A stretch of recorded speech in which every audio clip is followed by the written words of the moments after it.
Récemment, ChatGPT est devenu populaire sur Internet. Selon un rapport publié par le groupe UBS, cette application web avait atteint plus de 100 millions d'utilisateurs actifs mensuels fin janvier.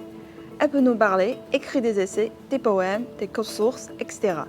Les grandes entreprises technologiques mondiales agissent immédiatement, y compris Google, Microsoft, Baidu, Alibaba. Ces dernières années, l'intelligence artificielle IA s'est rapidement développée. Le rapport The State of AI in 2022 and Half Decade in Review de McKinsey montre que depuis 2017, l'utilisation de l'intelligence artificielle dans les entreprises du monde entier a plus que doublé, passant de 20% à 50%.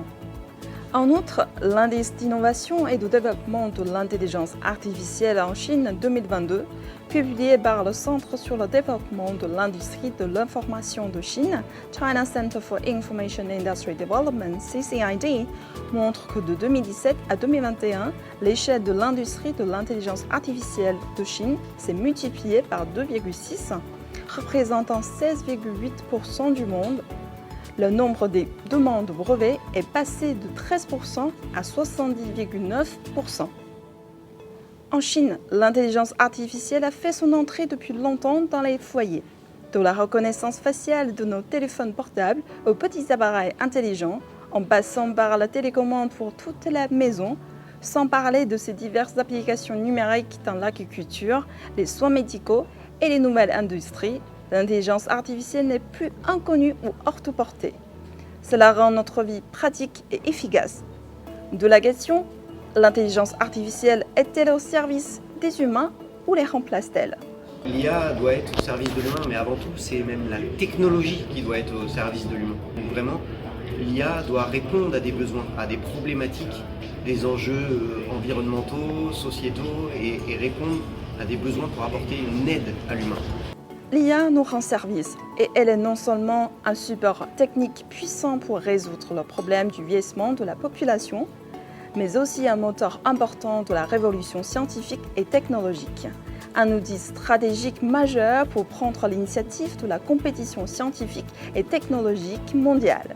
L'utilisation des drones agricoles permet d'économiser du temps et des efforts dans les opérations agricoles et résout le problème de pénurie de main-d'œuvre.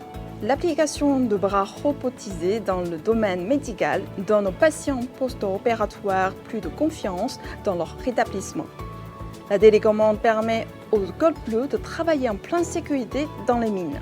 Les entreprises chinoises ont réalisé des progrès constants et à long terme sur l'intelligence artificielle, élargi continuellement la coopération étrangère, participé profondément à la division industrielle mondiale du travail et élargi leur propre espace de développement.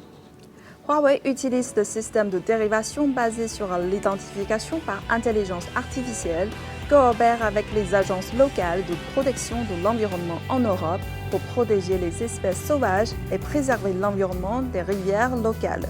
On parle aussi d'un projet qui fait partie d'un programme chez Huawei qui s'appelle Tech for All, un partenariat ouvert à tous pour répondre aux enjeux digitaux sur des questions plutôt sociales et environnementales et répondre à des besoins ou à des problématiques sur ces sujets-là. Ce projet qu'on a fait dans ce contexte-là en Norvège est en fait un projet d'IA, on l'espère, être répliqué dans plusieurs rivières de Norvège, mais aussi dans plusieurs pays qui ont cette même problématique. La science n'a pas de frontières. L'intelligence artificielle va ouvrir un autre monde pour les êtres humains. Êtes-vous prêts ?